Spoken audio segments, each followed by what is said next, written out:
You know that friend who always cancels plans? The one who is sick again, tired again. Maybe next time? Yeah, that friend isn't avoiding you. They are protecting something. If you are someone who genuinely gets more excited about a Friday night in pajamas rather than a Friday night out, welcome. You are about to feel very seen. And today, we are breaking down the psychology of people who love staying at home. The ones society calls boring. But science calls something else entirely. Here is the thing. Extroverts recharge by being around people. Their energy comes from the noise, the movement, and the chaos. But introverts and people who prefer solitude, they recharge in stillness. Every social interaction, even a fun one, slowly drains their battery. And home is the only charger that actually works.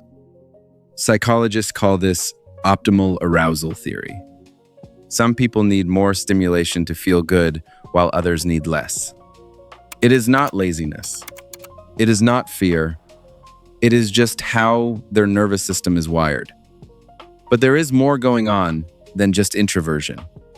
Some people love staying home because their environment gives them a sense of control they do not get anywhere else. Out there, the world is unpredictable. Loud strangers, last-minute changes, small talk with people who do not care about your answer. But at home, you control the lighting, the noise, and the vibe. For people with anxiety or high sensitivity, that control isn't a luxury. It is survival. Here is something wild. Studies show that people who enjoy solitude tend to be more creative, more introspective, and much better at problem solving. Staying home isn't doing nothing. It is where the best ideas are born. Not in a crowded bar, but in a quiet corner with a book or a thought spiral at 2 a.m. And let us be honest, society romanticizes being out there. The influencers, the party pics, the live your best life culture. But what if your best life is a documentary, some soup, and zero obligations? That is not sad. That is self-awareness. Now, some people stay home for a darker reason. Social anxiety, past trauma, or depression that quietly whispers, "What is the point?" And for them, home becomes both a refuge and a cage.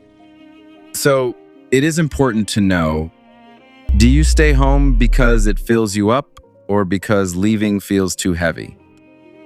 Because one is peace, the other is hiding.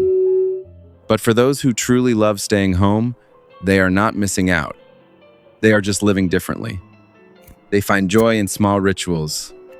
The morning coffee routine, the favorite spot on the couch, the way the light hits the room at sunset. Things most people rush past. Hit subscribe if you think you are this type. Psychologists say this is called low stimulation preference.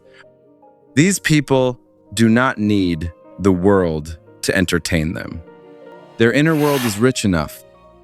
So, if you are someone who turns down invitations without guilt, who feels genuinely happy on a solo Saturday, who would rather rewatch your comfort show than make memories? You are not broken. You are just wired for depth over noise, for peace over performance. Tell me, do you prefer staying home? Or do you think we are all just making excuses? And if you want the psychology that most people never hear about themselves, the next video is going to hit you harder than this one. Click it. You will understand why.